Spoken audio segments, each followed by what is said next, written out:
Selamat pagi, Assalamualaikum warahmatullahi wabarakatuh. Berjumpa kembali dengan Budi Rajo di Padepokan Budi Rajo. Kita mulai dengan ngopi dulu. Bismillah.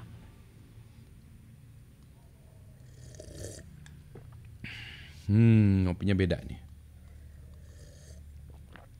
Roastingnya dark, jadi nendang. Ini baru kemarin beli dari Kopek Goan. Ini ada di satu tempat ya, kalau di Bandung itu di dekat di Jalan Cendana ya, Jalan Cendana. Kemarin ke sana beli ini, nyobain lah ini. Rasanya agak beda lagi ya dengan aroma. Tapi ini kopi Garut yang di dark roast, rasanya begitu. Nggak ada fruity-fruitynya ya, black aja ya. Ini enaknya kalau ditambahin susu ya, jadi flat white atau latte atau cappuccino mungkin enak ya. Anyway, mau bahas sedikit tentang encryption ya. Jadi dalam video terdahulu saya cerita tentang encryption dalam sebuah database ya, sistem database enkripsinya seperti apa. Kemudian ada yang bertanya-tanya, kalau gitu enkripsinya pakai apa? Jadi gini, ketika kita melakukan encryption, ini tujuannya untuk apa? Ada beda-beda ya. Kalau untuk masalah kerahasiaan, itu beda dengan kalau kita bicara masalah bukan kerahasiaan tapi integritas ya. Yang itu biasanya pakai hash function. Jadi kalau kita bicara tentang algoritma, algoritmanya juga apa? Tergantung. Biasanya kita menggunakan private key crypto system atau kunci simetrik untuk mengamankan data, merahasiakan data, mengenkripsi, menyandingkan data. Jadi kuncinya yang dipakai untuk mengenkripsi, menyandikan, dan kunci yang pakai untuk membuka, dekripsi itu sama ya. Kalau itu private key crypto system, simetrik itu sama ya, untuk pakai itu. Algoritma itu berkembang. Sekarang yang mungkin menjadi standar ya adalah AES 512. 512 itu menunjukkan panjang kuncinya. Bisa juga 256 ya. Tapi lagi-lagi ini bergantung kepada situasinya. Sebentar ya, ini saya tunjukkan kenapa demikian. Ini ada halaman ya, namanya keylength.com.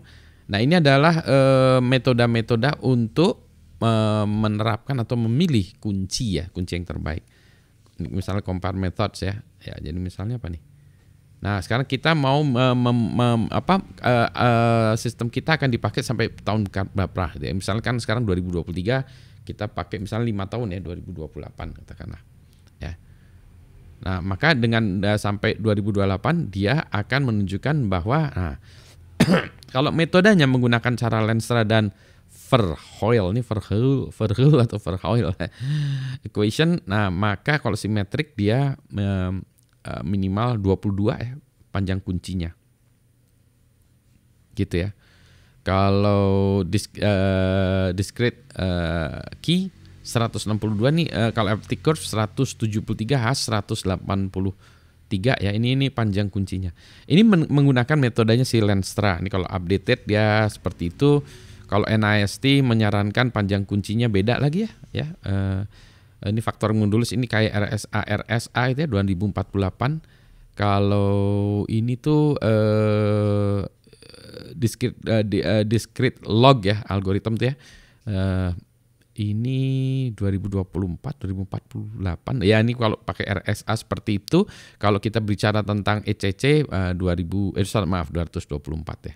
Hash 224. Kalau ini apalagi? Jadi ada beberapa organisasi ya yang akan membantu kita menentukan panjang kunci. Itu kalau kita bicara tentang algoritma ya tadi ya, encryption ya yang biasa. Misalnya tadi simetriknya berapa panjangnya. Jadi kalau 512, kalau di sini kalau hanya untuk 5 tahun tidak disarankan ya.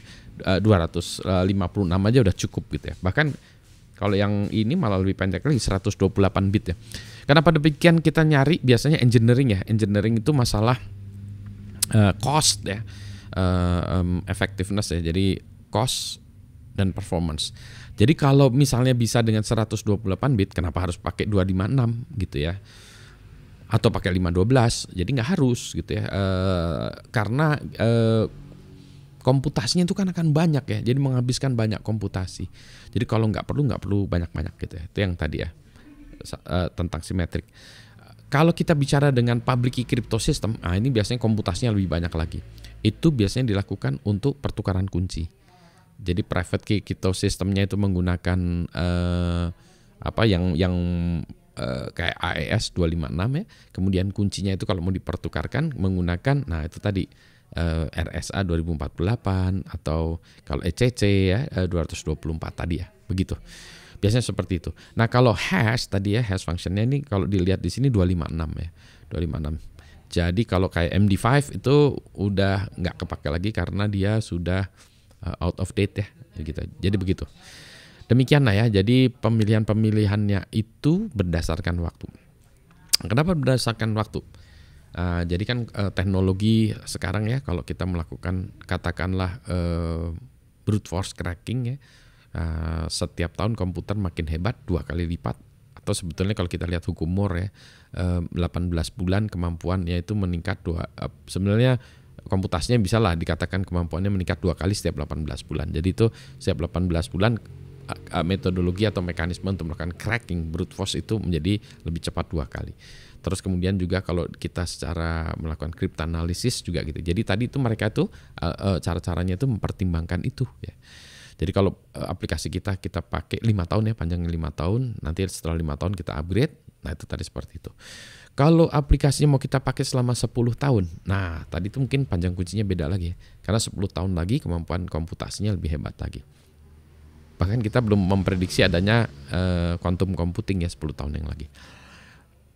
10 tahun itu lama atau enggak? Tergantung sih ya. Jadi kalau kita lihat ini yang kita kaget-kaget itu adalah aplikasi misalnya untuk booking pesawat ya, tiketing dulu ya. Dulu itu dari zamannya mainframe masih ada gitu. Jadi mainframe tahun 70-an tuh masih ada. Jadi kalau kita lihat udah 50 tahun ya aplikasinya gitu. Sekarang udah digantiin sih. Saya nggak tahu masih ada nggak aplikasi yang dibuat tahun 70-an gitu ya. Itu nanti dilihat itu ya.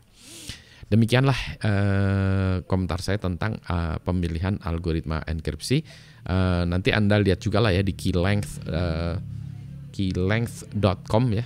Nanti di situ Lenstra ya, Arjen Lenstra dan teman-temannya itu di situ selain tadi ada untuk cara ngukurnya juga ada paper-papernya di situ ya. Jadi kalau Anda mau baca papernya di situ. Gitu ya. Sekarang semuanya sudah dipermudah. Demikian pula ngopi.